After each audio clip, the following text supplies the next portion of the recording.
Team me devu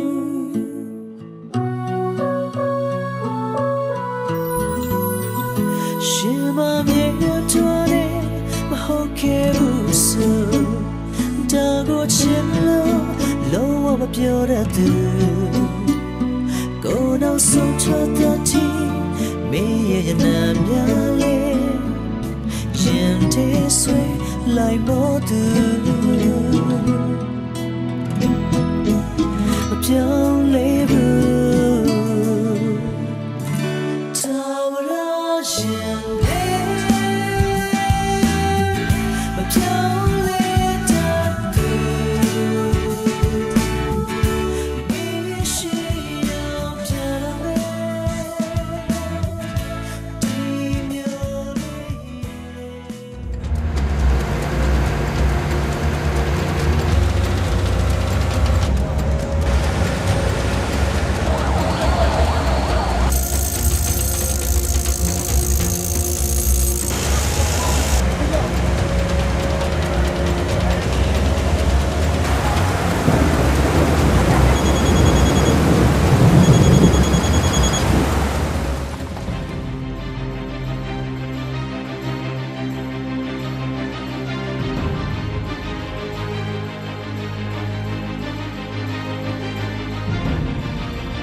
Bonjour, monsieur. Bonjour, monsieur. Mingla babo. Ai con nu me la quoi. လူတယောက်ကအိတ်နေသူ့ရဲ့ဘုံတကိုးတွေသူ့ရဲ့အောင်မြင်မှုတွေလည်းအိတ်နေတယ်ဆိုတာငါမြင်သိတယ်နော် သိပါတယ်အဖိုးရဲ့ဒီမှာရာသီဥတုကအရန်အေးတာအိတ်တဲ့အချိန်မှာမအိတ်ရင်အလုပ်လုပ်တဲ့အချိန်မှာလည်းဘယ်လိုလုပ်ပြီးကောင်းကောင်းလုပ်နိုင်မှာလဲတညတာအေးပြတ်တာဆယ်ညက်ပြန်ဆက်လို့မကုန်ဘူးမဟုတ်လားအဖိုးရဲ့ ငတုံးမင်းကလေငပြင်းတွေကာဝေးပြောတဲ့စကားပုံကိုယုံသလားကွာထိုင်းနေပါဦးဟိုတစ်ဘက်ကအဖိုးဖတ်ခိုင်းတဲ့စာအုပ်ဖတ်ပြီးပြီလား စတီဗင်ကိုဘေးရဲ့7 habit ကိုပြောတာမလားအဖိုးဆောက်ကြီးကတော်တော်ဟောင်းနေပါပြီ စာအုပ်ဆိုတာဘလောက်ပဲဟောင်းဟောင်းမဖတ်သေးအစ်စ်ပဲကွာအဲ့ဒီစာအုပ်ကကဘာမှာ15သန်းလောက်ရောင်းထားတာလူတော်များဖတ်ပြီးမင်းမဖတ်သေးတိတ်နောက်ကြတော့မှာပေါ့ကွာ ဖတ်ပြီးပါပြီအဖိုးရဲ့ ကဲကောင်းပြီအဲ့ဒါဆို let's we talk habit habit 7 is taking time to sharpen the saw. It's around the other habit on the 7 habit paradise because it is the habit that make all the other possible. ဟုတ်တယ်မလားဟုတ် မဆိုးမင်းဖတ်ထားတာပဲဒါပေမဲ့ငါမြည်အလွတ်ရတိုင်းစိတ်ထဲရောက်တာမဟုတ်ဘူးကွာလူတွေပြောတဲ့အတိုင်းကြက်တူရည်လိုက်ပြောတာပဲဒါပေမဲ့ဘာမှမသိကြဘူးရှပ်နေစောအေးမင်းရဲ့လွှတ်အောင်မင်းထက်နေအောင်မင်းတွေးထားရမယ်အေးအဲ့ဒီစောက်တော့ပါပင်းနဲ့ပုံမြင်တိုင်းပဲကွာလူတွေကလွှတ်တုံးကြီးပဲတုံးတွေလွှတ်ရင်းနဲ့တစ်ပြင်းတွေကိုဖြတ်နေမှာတော့ဘယ်တစ်ပင်ရနဲ့ပြတ်မှာလဲကွာအချိန်ကုန်ပဲလူပင်မမယ်ဒါပဲဖတ်တယ်မယ်အချိန်ကုန်တက်တာစီချင်းလူပင်မန်းခြင်းလွှတ်ကိုမြင်တွေးထားမယ်အေးလွှတ်သွေးဖို့တော့အချိန်ပေးရမယ်နော်လွှတ်ဆိုတာတင်စားချက်ပါကွာ you know အေးမင်းဘာပဲလှုပ်လို့မင်းရဲ့ကျွမ်းကျင်မှုနဲ့အရေးချင်းကိုထက်မြက်အောင်အမြဲလှုပ်ထားပြီးကျင့်ထားမယ်ဟုတ်ပြီလားโอเคငါမင်းအေးပြတ်သွားပြီအေးပြန်အေးပြန်အေးမင်းတခုတော့မှတ်ထားမယ်မီတော့ဖုံးကျော်စိန်ဆိုတဲ့မင်းရဲ့အဖိုးဟာအိပ်ပျော်နေတဲ့ငါမီးကိုအေးဟာနှုတ်ပြီးတော့တီးစင်းတီးတယ်တာတီးအောင်တင်ပေးတဲ့လူလို့မှတ်ထား ဖုံးကျော်ရှင်ရဲ့ဖုံးပိုးဆိုတဲ့နီးဟာသူ့အဖိုးမေးတဲ့မေးခွန်းဆိုရင်တရင်တို့ထဖြေတော့မှမမားဘူးဆိုတာအဲ့ဒါအဖိုးမှတ်ထားလိုက်နော်โอเคဘုန်းရှင်မရှာအဖိုးအဖွားရောနေကောင်းရလားအေးနေကောင်းပါတယ်မင်းတို့ဖွားတဲ့နေကောင်းတယ်အေးကောင်းပြီအေးပြန်အေးပါကွာအေးပြန်ပြီးကြမ်းမကြီးထိခိုက်နေမယ်နော်ကောင်းပြီโอเคbye bye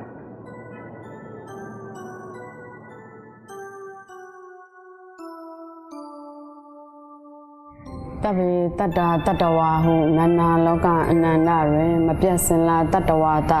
ဘုံကိုးဝါနှင့်ဝိညာဏဒိဋ္ဌိတိရှိ9ပါးများစွာလုံးစုံဘုံ31ဖြစ်သမျှဝိနည်းကိုအမြကုသိုလ်ပေးဝေလို၏ဤကုသလမြတ်ပုံများကိုအမြရကြသည်ဖြစ်ကြပါစေသောဝတ္တုံနရီအမိပန်တုတိလာထုလဲတတ်တဲ့မှုတည်စေသော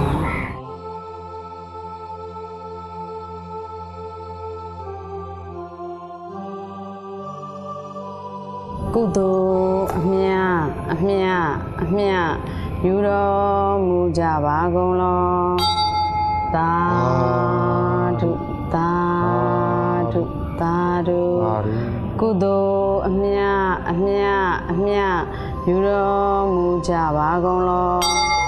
သာဓုကုသိုလ်အမြယူတော်မူကြပါကုန်လောသာဓု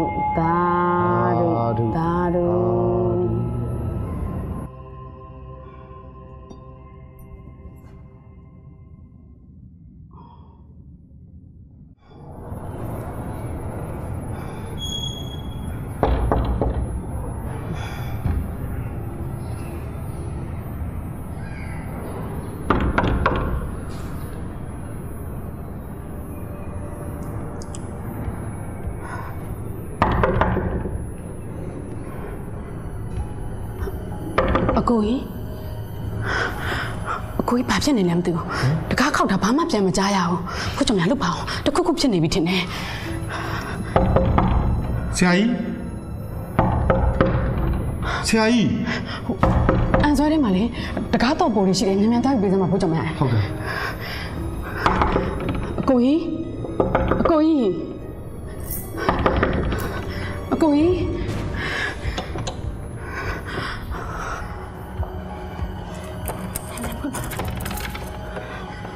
ဆရာကြီးအကိုကြီး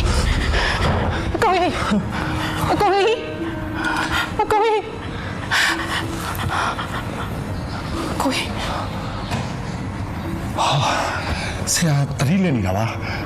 အသက်ကောင်းရှူပါသေးတယ်ဆရာကတော့ဘာမှမပူပါနဲ့ကျွန်တော်ဆေးရုံငါ့ကိုအများဆုံးခေါ်လိုက်မယ်နော်ဆရာကတော့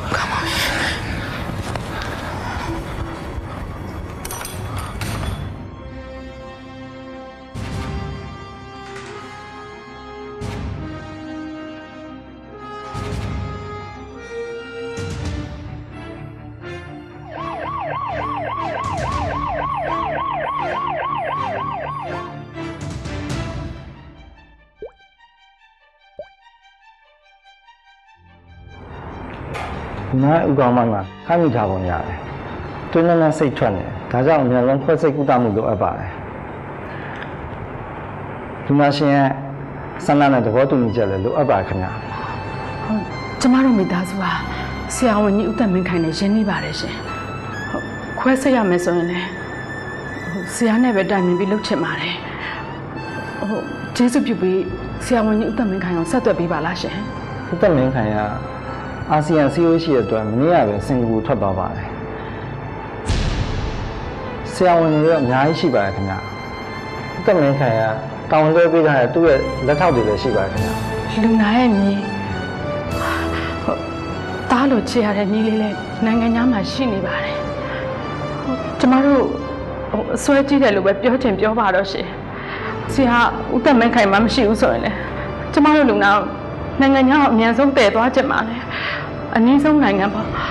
လူနာခံနိုင်ရရှိသလောက်ပေါ့ရှင်အဲ့ဒါဟုတ်ဖြစ်မြောက်အောင်အကူအညီပေးပေးပါလို့ကျမတောင်းပန်ကြပါလေ ကျွန်တော်နားလည်ပါခင်ဗျ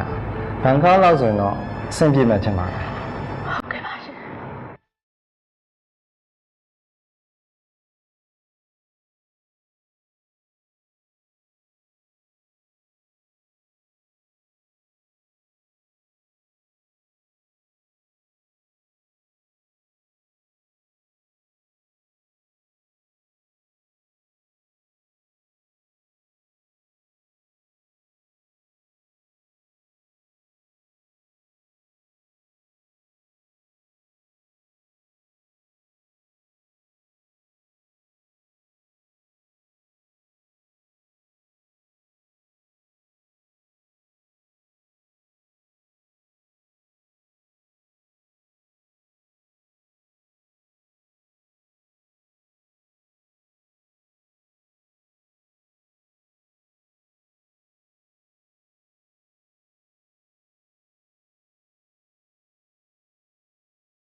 Hello ဘွာဘာသာညိုလားဟုတ်တယ်ဒါအခုပဲလေးစက်ရောက်တာဟုတ်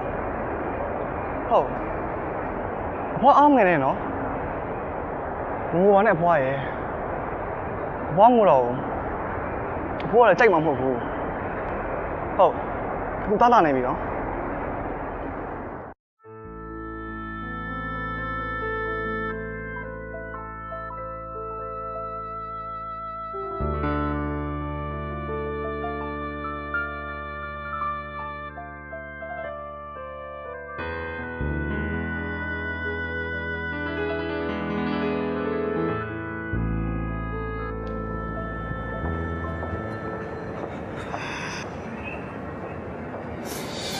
哇！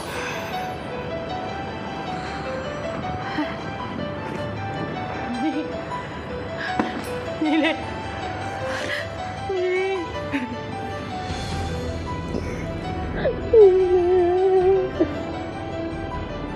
你过来，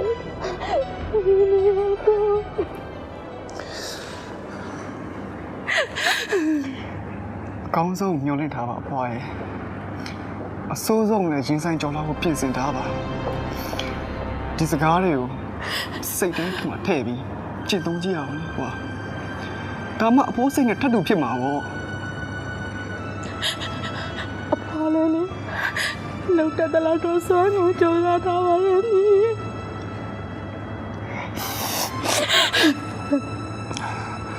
ဘောနဲ့ပွားဖိုးနဲ့ပွား ဒီလောက်တော့ကောင်းမှုကုသိုလ်တွေအများကြီးလုပ်ထားတာဒီလိုအချိန်မျိုးမှာအဲ့ဒီကောင်းမှုကုသိုလ်တွေမျိုးတွေကအဖိုးကိုပြန်ပြီးစောက်ရှောက်ပါလိမ့်မယ်အဖွားရဲ့နော်ဟုတ်ကဲ့မြန်မာပြည်ကတော့တက်နေပါခင်ဗျာ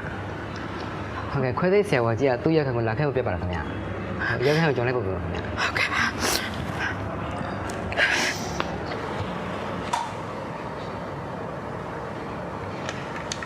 จะได้คำยินดีด้วยนะครับตอนนี้อาการคุณพงษ์จอเซนจากอาการเลือดข้างในสมองดีขึ้นมากแล้วนะครับ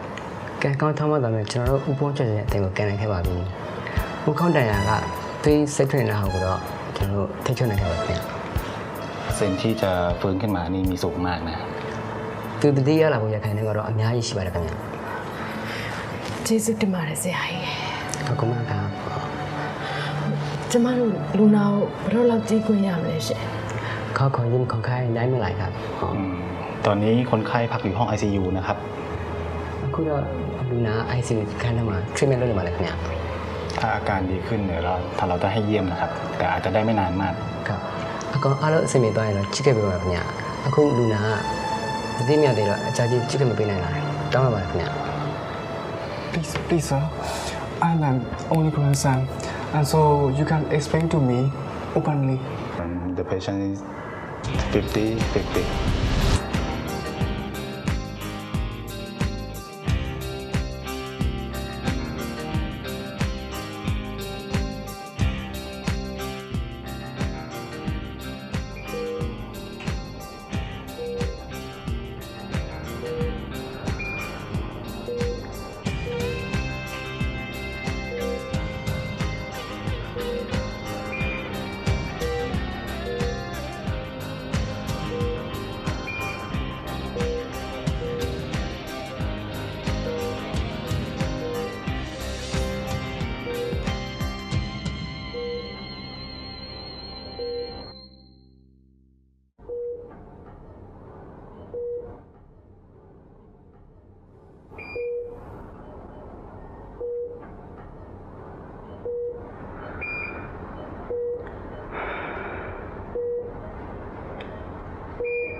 Mema, she, poshi, I mean, she.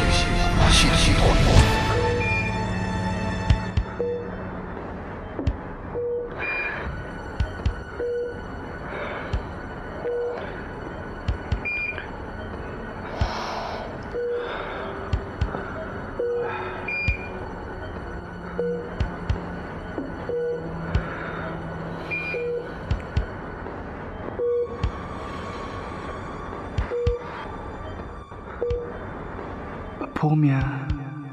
ကတိန်ကပါဖြစ်သွားခဲ့ရင်ကျွန်တော်ဘသူအားကိုးရမှာလဲဗျာကိုအားကိုးရမှာ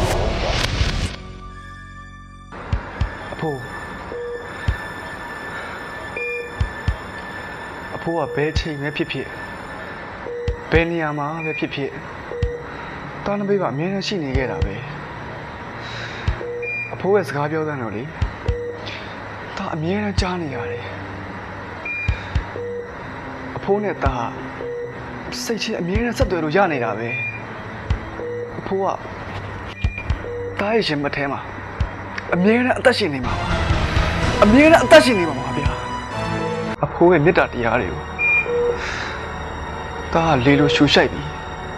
ကြီးပြင်းလာခဲ့ရတာမဟုတ်လား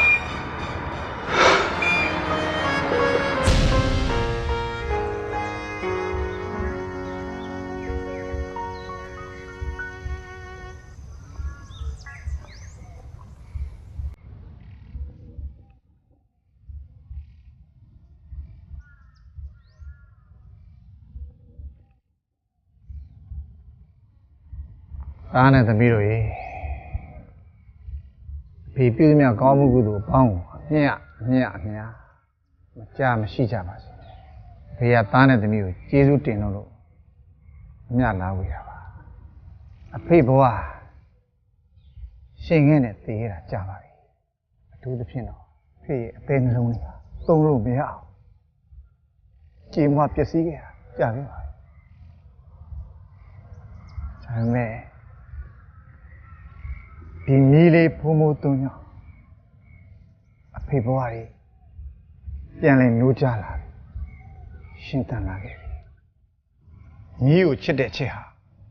အဲ့လောက်အစွမ်းထက်လိမ့်မယ်လို့ဖေမထင်ခဲ့ဘူးဒါပေမဲ့ကွာအခုမင်းတို့မွေးပေးခဲ့တဲ့မီးလေးကြောင့်ဘဝအတိတ်ပဲအစ်စ်တွေကိုနားလည်ခဲ့ရတယ်တခုရှုံးတာဟာအားလုံးရှုံးတာမဟုတ်ဘူးဆိုတာနားလည်ခဲ့ရတယ်အေးအခုမင်းတို့တွေ့နေရတဲ့ဖုံးကြော်ရှင်ဟာအသက်ရွယ်ဟောင်းနေပေမဲ့စိတ်သက်အိမ်မက်အသက်အနာဂတ်အသက်တွေအများကြီးနဲ့လူအေးဖေကအခုငါမီးလေးဖုံးဖို့သွန်းအတွက်အချိန်ပေးရတယ်စဉ်းစားပေးရတယ်တုံသင်ဆုံးမမှုတွေပေးရတယ်အချိန်မလောက်တော့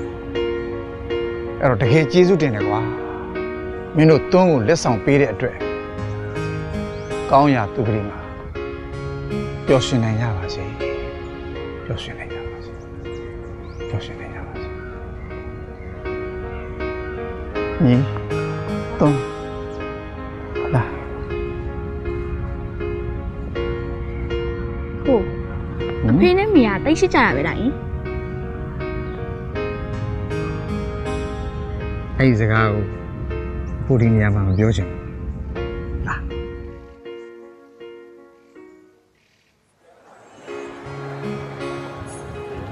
ဟုတ်ဒီမြက်ကပဲစီးသွားလေ ဟာမီးရဲ့မြစ်ဆိုတာဆုံးမရှိဘူးမြစ်ဆုံးတော့ပင်လဲဆုံးတော့သမုတ်တယ်မြစ်ကြီး90မြင့်ငယ်900အဲ့ဒီကြီးတွေဟာသမုတ်တွေကလည်းမြေတန်းစီးဝင်ဖြစ်ဆက်ပြီးသမုတ်တွေကပြည့်ရှံတယ်လို့မရှိပါဘူးလား သမုတ်ရရိုကြည့်ရှင်လိုက်တာရေအများကြီးရှိမှာပဲနော် သိကြတာပေါ့မျက်စိတဆုံးမျက်လုံးအမြင်ကဆုံးသွားပြီမယ်ရေပင်ကတော့မဆုံး သမုတ်ရှာတဲ့ကြီးရောရှိသေးလားယင် သမုတ်တွေရတဲ့ခြေတာရှိတာပေါ့ကောင်းငင်ကြီးဆက်ကြောက်လာတယ် ကောင်းကင်စကြောရာကြီးတဲ့ကျဲတာရောရှိသေးလားယင် ကောင်းငင်ကြီးဆက်ကြောက်လာကြီးတဲ့ရှိတယ်ငါလည်းမိဘရဲ့မေတ္တာမိဘရဲ့ကျေးဇူးပဲဟိုနေ့ကသားကိုပြောတယ်သားအမေအဖေကိုကျေးဇူးတင်တယ်လို့ဖိုးဖိုးကပြောတယ်လေအဲ့ဒါဘာဖြစ်လဲသားကိုမွေးဖွားပြီးတယ်သားအဖေမရှိကြတော့ဖေမေကျေးဇူးဘယ်လောက်ကြီးမားတယ်ဆိုတာဒါဂါဂါနာသိပြီဒါအခုလိုလောကကြီးမှာရှင်သန်ခွင့်ရဒါလှုပ်ရှင်တာလှုပ်ခွင့်မရဒါစားချင်တာစားလို့ရဒီအဲ့ဒါသားကိုသားမိဘကမွေးဖွားလိုက်တယ်အဲ့ဒါမွေးကျေးဇူးပဲသူပြောနေနေတယ်ဖိုးရဲ့အဖေနဲ့မိသူသိကြတယ်အဖိုးကလေဖေနဲ့အမေရဲ့စကားကိုကောင်းကောင်းနားမထောင်ခဲ့တယ်ဗျာမိဘကိုစိတ်ချမ်းသာအောင်လုပ်မပေးနိုင်ဘူးဘယ်လောက်ဆိုးဘယ်လောက်မိုက်လိုက်ဖိုးရဲ့အဖေနဲ့အမေကဖိုးပြန်ဖိုးချစ်ဘယ်လောက်များချစ်တယ်ဆိုရင်ဟိုဘာပဲလုတ်ခဲ့သူတို့ကခွင့်လွတ်ပြီးတော့အခုသူတို့ဆုံးသွားတဲ့အခါမှာသူတို့ပိုင်နေတဲ့ပစ္စည်းအားလုံးကိုပို့ပြီးအဲ့ဒါမိဘရဲ့မေတ္တာမိဘရဲ့မေတ္တာအကြီးမားဆုံးနဲ့အကျေပြန့်ဆုံး ဒါဆိုဖေနဲ့မမေရော ဟာဒါအဖေနဲ့မိရတယ်တယောက်တူတယောက်တိတ်ချစ်ကြတာ ဖေနဲ့မမေကတိတ်ရှိကြတယ်ဟဟလား တိတ်ချစ်ကြ ဒါဆိုဖိုးနဲ့ဖော်ငယ်ငယ်တုန်းကရောတိတ်ရှိကြတာပဲလား မင်းရလေကွာဘာတွေမင်းရလဲဟမ်ဖုံးမဖြေနိုင်တဲ့မိကိုတော့မင်းမေးတတ်လာပြီအေးငါသားတော်လာပြီအေးအခုလိုပြောအချစ်ဆိုတဲ့အကြောင်းကိုမင်းသေသေးချာနားလည်နေအဲ့ဒီအကြောင်းကိုဖူးပြောပြဟာ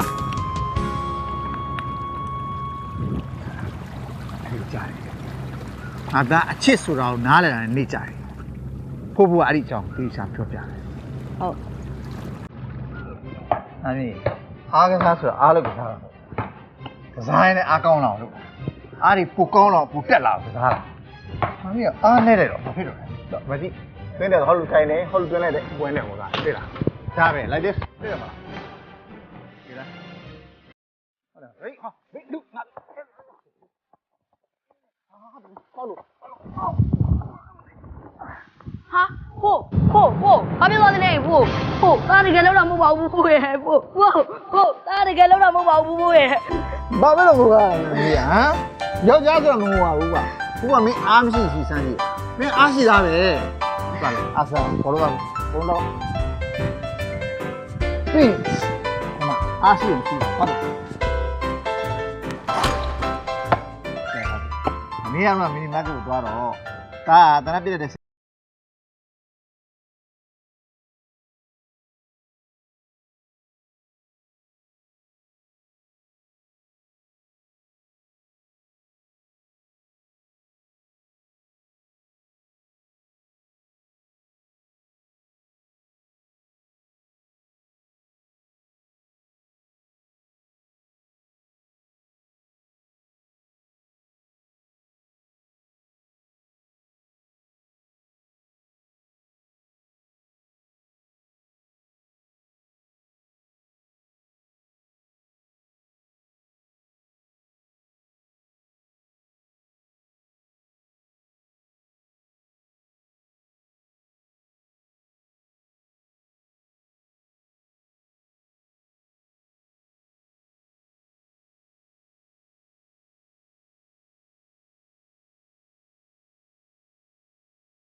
မြင့်မြင့်ပြင့်နေ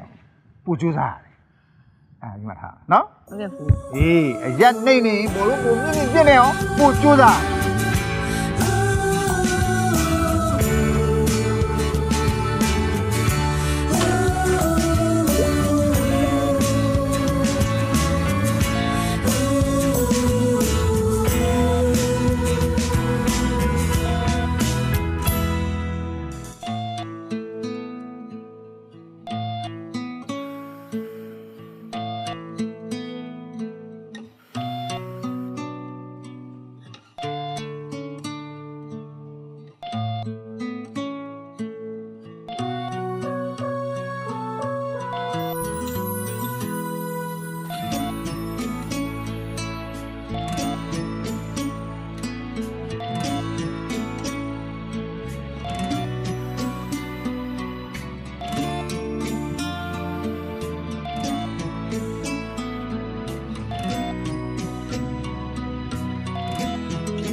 不是这样的不。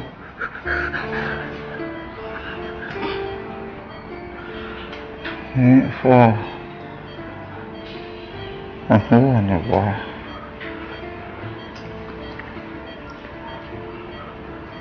တူတဲ့တောင်းကြည့်ရမယ်ဖိုးအင်းကြီးတဲ့ပစားဖေးစား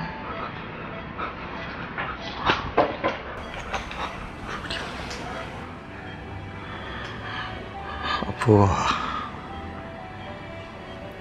တစ္ဆာမရှိစေယောက်ျားမဟုတ်ဘူးဆိုတာညီရလွယ်တယ်တည်တည်ပြီးရှိပါပစားလိုက်တယ်အခုခံတော့ရှိ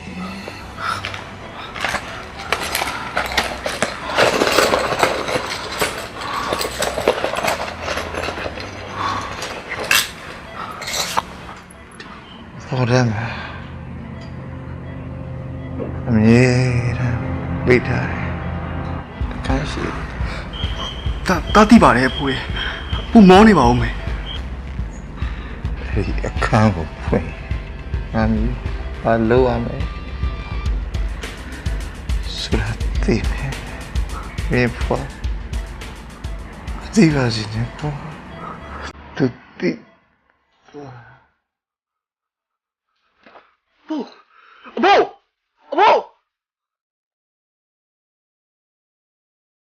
Hello? Hello, doctor. Patient is conscious. Please come and check. ဘာဖြစ်တာလဲဘာဖြစ်လို့လဲ 哇，ခုနအဖေသတိရတာလေဖွားရဲ့တောင်းလေတကားကြီးပြောရတယ်ဖွားရဲ့ဟုတ်လားဒါပေမဲ့အဖိုးကမောပြီးတော့မေ့သွားပြန်ပြီဖွားရဲ့ဒုက္ခပါပဲဘိုးအမျိုးမျိုးစမ်းသပ်ကြည့်ကြပါတယ် treatment နဲ့အမျိုးမျိုးပေးပြီမယ်အဲ့ဒီနေ့ကတော့အဖိုးပြန်ပြီးတတိမရလာခဲ့ပါဘူးအဖိုးကဘယ်နည်းဘယ်အချိန်မှာတတိယနာမယ်ဆိုတာဘယ်သူမှအသေးချာမပြောနိုင်တဲ့အချိန်တွေပါအဖိုးကတော့ကျွန်တော်ပု္ပ္ပစာပေါင်းမြောက်များစွာနဲ့အလုပ်ပေးရခဲ့ပါကျွန်တော်ရှိမှအဖိုးစကားတစ်ခွန်းမှမပြောနိုင်သေးမယ်ကျွန်တော်စိတ်ထဲမှာတော့အဖိုးရောက်လာပြီးစကားတွေကိုမကြာခဏပြောနေတတ်ပါတယ်မင်းလေးကိုလေအဖိုးကဗါရင်များပြောသွားသေးတယ်ဟောအဖိုးကတောက်အလုပ်ကိစ္စကြီးပြောသွားတာပါခဏလေးတတိရတဲ့အချိန်မှာလူတွေထက်အလုပ်ကိုစိတ်ဝင်စားနေတာ哦သူစိတ်ထဲမှာအလုပ်တွေပဲရှိတယ်ထင်ပါရဲ့အော်ညီမနေ့ပြန်ကြလို့ရှိရင်လေအဖိုးအတွက်လုပ်တဲ့အလုပ်ကလေးတွေအဖွားကိုစားမြည်ပဲလုပ်ပေးပါအောင်နော်ကဲဟုတ်ကဲ့ကွာဟုတ်ဒါနဲ့ဒီအိမ်နဲ့ဒီအိမ်ကြီးကဘာဖြစ်လို့ အဖိုးရဲ့ဘေးနားမှာအမြဲတမ်းရှိနေရတာလေ ဒါအဖွားတောင်းလေမင်းဖွားတစ်ချက်လုံးမင်းလို့မှားထားတာသူအိတ်နေသူနေမကောင်းဖြစ်နေသူသတိမဲ့နေသူ့ဘေးမှာပစ္စည်းနှစ်ခုရှိရမယ်တဲ့အဲ့ဒါဟော်ရီချကင်လေးနဲ့ဒီပတ်စံအိတ်ကလေးပဲသူသတိရလာလို့မှဒါတွေမတွေ့ရအောင်ဆိုရင်အဖွားကိုတာဝန်ပြက်ကွက်တဲ့သူဖြစ်တတ်မှတ်မယ်လေမြည်ရဲ့သူနေမကောင်းဖြစ်နေတဲ့အချိန်ဆိုတော့သူ့စကားကိုပို့ပြီးနားထောင်ပေးမှာအဖွားတာဝန်ကြည့်တော့မှာပေါ့မြည်ရဲ့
I'm so sorry. Please forgive me. It was an accident. Okay. ที่เว้ยไม่ได้เอาตามมาด้วยเหรอ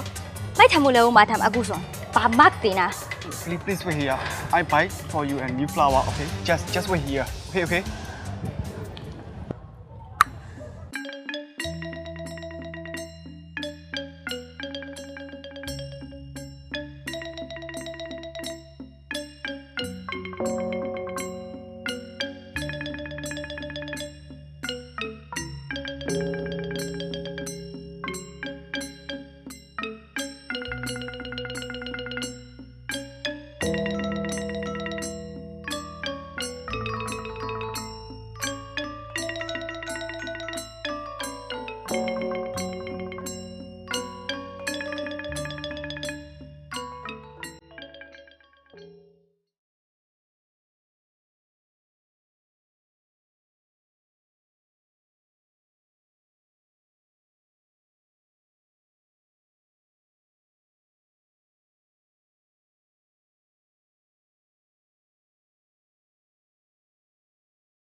သူ့ကိုမတွေ့တဲ့အောင်ရှာပြီးအဖိုးရဲ့စာကိုပေး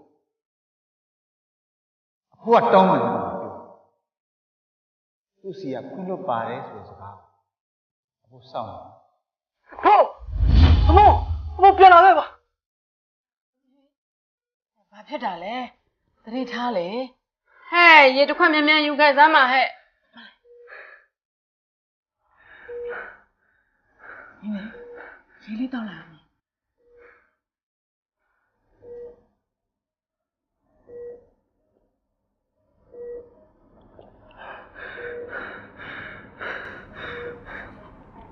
哇，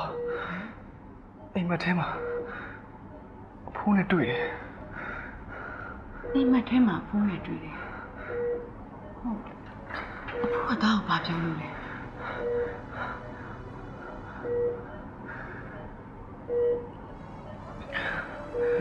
ဖွာဖိုးမှာအစွဲလန်းတစ်ခုရှိနေတယ် အဖိုးတတိရလာတော့ကလည်းဒါပဲပြောတယ်အိမ်မက်ထဲမှာလည်းဒါပဲလာပြောတယ်အဖိုးစိတ်ချမ်းသာသွားအောင်သူခိုင်းရတာလေဒါသွားလို့ပေးခြင်းတယ်အဖွားရဲ့အဲ့ဒါမြန်မာပြည်ကိုပြန်ပြီးတော့လုပ်ပေးရမှာအဖွားရဲ့အဲ့ဒါကိုလေအဖွားခွင့်ပြုပေးနိုင်မလား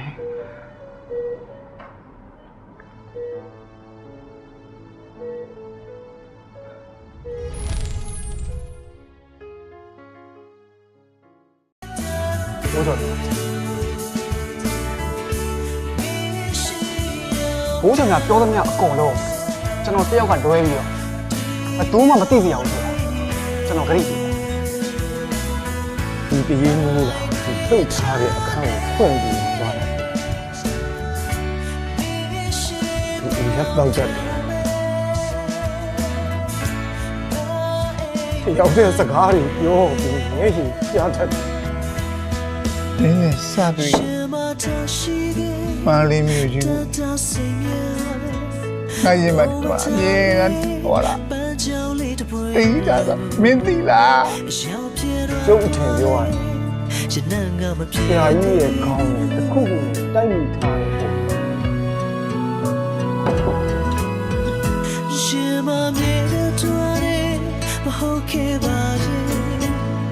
ဒါကိုချင်လို့လောမပြောရတဲ့ကိုတော့ဆူထွက်တဲ့တီ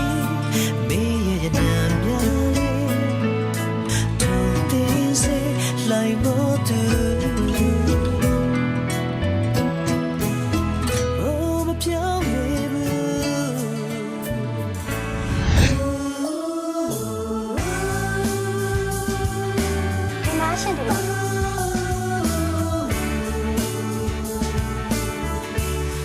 တပြေတော့ဖုံးကြော်ရှင်တရားဖူးစာရှင်အစင်းနဲ့ဒီကံအမှန်တွေ့ဆုံခြင်းဖြစ်ပါစေတာ